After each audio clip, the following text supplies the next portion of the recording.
So I haven't made a video in ages and decided that tonight would be the night that I would make one. And yeah, ask for some questions of various people out there. I'm doing this on my phone because my laptop's decided to be a massive heinous piece of shit, which is just sort of goes with the sort of week I'm having. It's been a fucking awful week so far. Even though I think we're only fucking 2 days into it, I don't even know what day it is. But yeah, with the people copying my stuff. And I want to thank everyone as well for whoever it was that complained to Etsy about the people. And they look like they've closed their shop down. So I really appreciate you all, Mary, Dana, and everyone else. But yeah, so stupidly I've gone, you know what'd be good? You've had a shit week, all 2 days of it. Get people to fucking ask you questions because you're in the right frame of mind for that shit. So here we go with some questions. I wonder if there's any hereditary questions. That'd be unusual, wouldn't it? Right. Question 1 from Eric Butler, who is just a fucking diamond of a bloke. The better half of Team Good Guy. Obviously, I'm the worst half of Team Good Guy. If you haven't read anything by him, go and read it. Why are my glasses crooked? Is my head crooked? Is my head crooked or my glass? Fuck's sake. Yeah, if you haven't read anything by Eric, go and read it. He's a fucking diamond. Really is a great guy. His question is, what is a book that I've written that I wish had more eyes on it? Which would be Beldam of Oz, which I wrote probably in the middle of last year, released it in October. That's not straight. Sorry, I digress a lot, you know this. Which is kind of my take on The Wizard of Oz. It's a prequel coming at it from the sort of 18th century post-Napoleonic War angle, which is not an angle that you would expect to have in a Wizard of Oz prequel. But yeah, I love it because it's historical fantasy. I love historical fantasy, and I had so much fun writing it, and I just wish more people read it. Wish more people read all of my stuff, but especially Beldam of Oz. I think it's my best work. Obviously, you like Gomorrah I've just released, but I think Beldam of Oz for me is a lot of fun with it. Yeah, so Beldam of Oz. Thanks, Eric. Very important question from James. I can't say his name. Leifbure. James Leifbure. He sounds really... James Leifbure. Yeah, love him to pieces. Fucking an absolute diamond. And yeah, can't praise him enough. His book, Books of Sarah, if you haven't read that, is amazing. His question is, what is my favourite dinosaur? Which is that's a fucking heavy question, man. I used to like Stegosaurus growing up, but I think that was just like as a kid you had to sort of like Stegosaurus. And I think now probably it's a weird one because what I want to say aren't dinosaurs. The question is dinosaurs, so I go Brontosaurus. I'm going to stick my neck out and say Brontosaurus. But if I had to choose anything from around, obviously it's not around that time, but terror birds, I'm absolutely fucking obsessed with terror birds. Absolutely mentally obsessed with terror birds. And yeah, but if dinosaurs, Brontosaurus. Right, next question. This is a fucking question. I'm getting these off. When do I fancy feeding? This is from Luke Bowen, a lovely Welsh guy. When do I fancy feeding his addiction, and also making him famous as the world's first were orangutan member of the OCLD? The OCLD is the division that the main characters in my World of Sorrow series work for, and I promised him I would make him a character in it. He's read all the books. I think he's read all 10 books about fucking 10 times. He's a really big fan of them, and I really enjoy writing them. The last one I wrote, World of Sorrow 10, was probably a decade ago. And he wants book 11. A lot of people want book 11. And I'm going to do it. And so, yeah, so that is happening, Luke. I've written about 50 pages of it. And then, you know, I'm like, I'll start something new. But there is 50 pages of it circling around, and it is going to get finished. So, yeah, you are in it. And, Yeah, you're the king of the swingers, man. Wear orangutan. But yeah, so there you go. He's asked another question. Will there be a sequel to Blood Harvest? Well, Blood Harvest I released originally in 2010 under the name Shaft, under the title Shaft. And it's like a scarecrow horror. And what really bad pains in my arms. I might have a heart attack. That'd be good for a video. That really hurts. Bear with me. Pain. Yeah, that hurts. Anyway, so ouch. So yeah, so I released Shaft, and then that was on Lulu, and no one seemed to have bought anything on Lulu. When I started putting everything up on Amazon, I renamed it to Blood Harvest, and it ends on a sort of a cliffhanger, as a lot of my stuff does, and it's set up for a sequel. So I'm hoping there will be one, but my trouble is I always promise sequels and then I have to fucking write them, but my brain goes, no idea. So yeah, there will be one, but it's when. So yeah, so just keep waiting, man. Mark Green has asked, what's my favourite B movie? I think it's probably the one with Michael Caine when the bees are attacking America, and he gives that big speech about, why, B movie. Sorry, that's what you mean. It's a hard one. So I saw you'd asked this question, and I thought, Mark's intelligent, so joking. No, I'm not joking. So obviously, Mark said he knows your movies, so I thought, what defines a B movie? Because what I would think would be movies probably aren't B movies. So I had a look, and all the ones I would think would be B movies aren't. So I'm just going to go with Humanoids from the Deep. I've got a real huge love of aquatic humanoids attacking women. Yeah, I probably need to see someone. But yeah, and Humanoids from the Deep. Roger Corman's involved. I can't think. Did he direct it, produce it? But it's got Anne Turkel, Doug McClure, and some other people who you might know, who I can't fucking remember for the life of me. It's just a fucking great film of people getting attacked by humanoids from the deep, which is quite fitting because that's the title. And it's just the end bit where they're attacking on the fair, attacking coming up through the boardwalk. It's just fucking carnage, man, and I love it. I can't praise it highly enough. So that's my favourite B movie, Mark. Yeah. Kat, who I fucking adore, has been a friend of mine for so many years, has asked me. This is a weird one. Do I prefer rhubarb or pineapple? And the fucking truth of it is, I absolutely fucking hate pineapple. With a passion. My face is not on straight. What's going on? I absolutely hate pineapple with a passion and rail against it. It's the hereditary of the fruit world. Having said that, I've never eaten pineapple. I've drank pineapple, but I've never eaten it. But the actual thought of it, having drank it, has convinced me that I fucking hate it. Yeah, I'm sure of it. I'm sure I fucking hate it. I've never had it, but I'm going to make that snap judgment. But, however, I have eaten rhubarb because my dad was fucking obsessed with rhubarb crumble when I was a kid. And he used to always grow rhubarb in the garden. I'm going to be sick.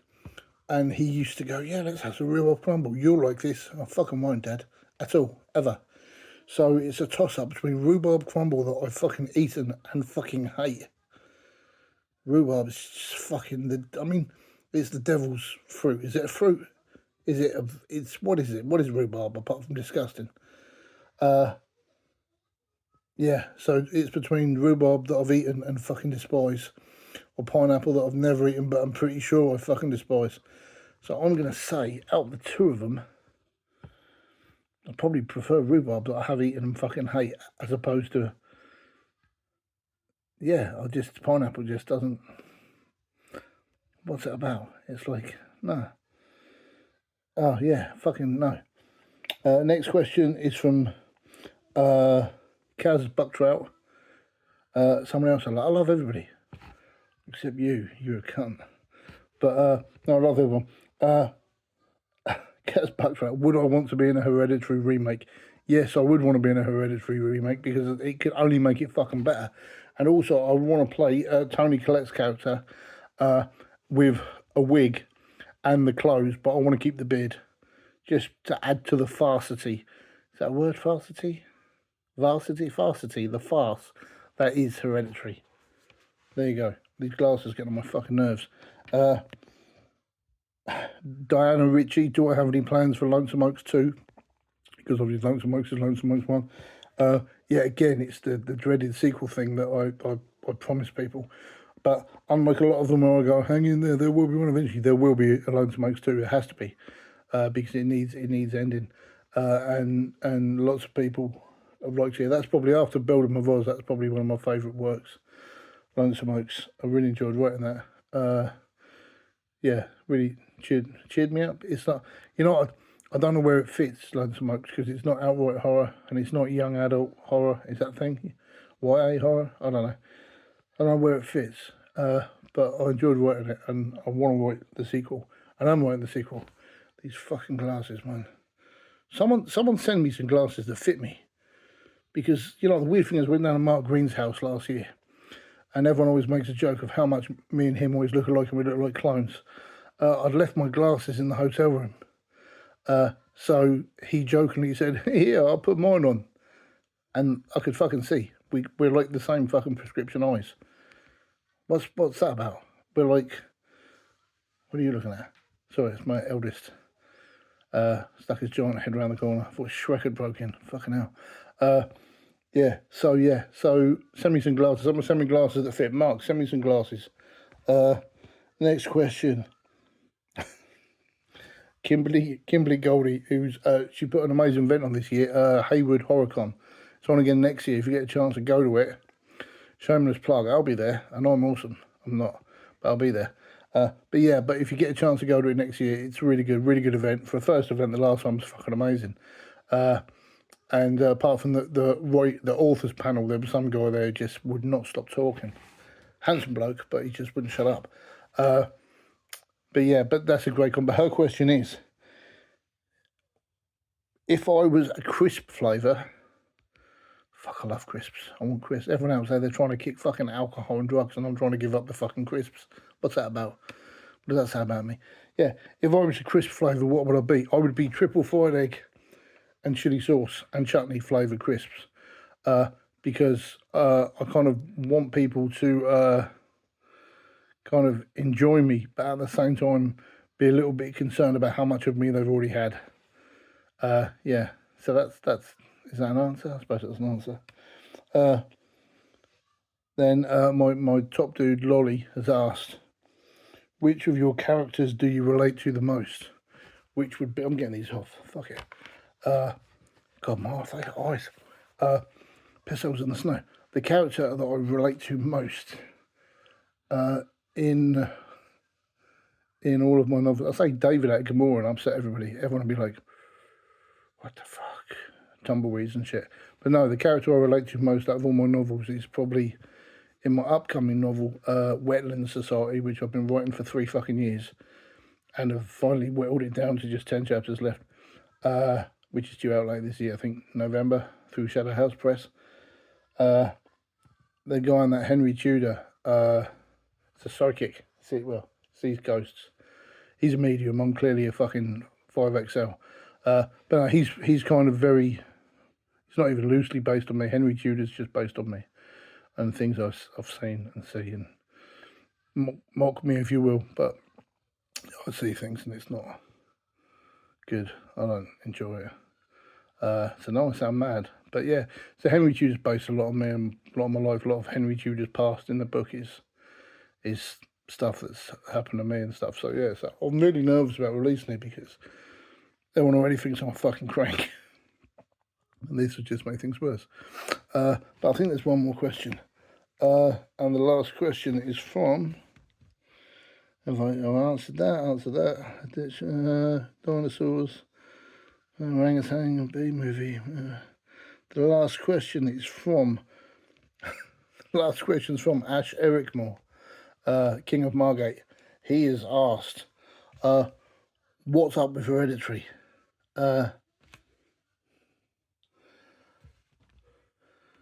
How fucking long have you got, man? It's. I saw the trailer and I wanted to see it. This is like a recap of the video I made about it. I saw the trailer of it and went, you know what? I want to watch this. This looks like a good film. It could be really good. And I was convinced that the grandmother was going to possess the girl. She clicks her tongue and everything, bro. It's really scary. Please, bro, watch it. My Brian Moore impression. Obviously, I didn't have my penis out like Brian Moore does. But yeah, so, and then I was convinced the girl was going to be in all the way through, and the grandmother was going to possess the girl and try and come back through the girl, and that would have been okay. I would have maybe enjoyed that. I don't know what we got. I mean, and the poor girl, looks like a 50-year-old with 5 failed marriages and an alcohol problem, doesn't she? Bless her. And as I said in my video, the guy who plays the son, fucking hell, he was shit. Wasn't he shit? He was really shit. He was like Adam Driver. If Adam Driver was shitter, and you know, I don't mind Adam Driver, but he himself looks like young Sherlock Holmes. If you're old enough, you'll remember that. But yeah, but this guy who plays the son was shit, and Gabriel Byrne looked like he'd had a fucking stroke. You know, my dad had a stroke, so I'm not knocking strokes, but he looked like he had a stroke. He didn't know what fucking day it was. It's like Tammy Wynette with the fucking KLF, just singing there. We're justified and ancient. Where am I? What the fuck's going on? That's what Gabriel Byrne was like. He was just there, like, thought he was in The Man in the Iron Mask. He just fucking... And Toni Collette, I fucking love. I love Toni Collette. I really do. You're terrible, Muriel. She fucking was in this. She was fucking awful. The whole... I'm not a fan of it, I'll be honest with you. What was right with it? Let me think. No, it's just fucking dog shit, man. It's like a choose your own adventure ending as well. Everything about the film is just, Ash, what have you done? Why have you started me talking about this? You know I'll get all fucking upset about this. It's just the film is utter dog shit. If you only get a chance to see one film this year, obviously see more films, obviously, is the answer. But fucking Hereditary, man. You'll never get that time back, ever. It's like watching this. This video has actually been better than Hereditary. And Ari Aster, what's that about? What's he thinking? You know, I didn't mind Midsummer much, but that only because Florence Pugh's in it, and you know she's my future ex-wife, so I had to watch that. But everything else he's done is just dog shit. Really is dog shit. But anyway, so that's all the questions answered. I've rambled on about fuck all, which is so unlike me. And yeah, but thanks for coming to my whatever this has been, and yeah. I'll probably do another one of these next week if anyone's got any more questions. And thanks for putting out me. Love you all.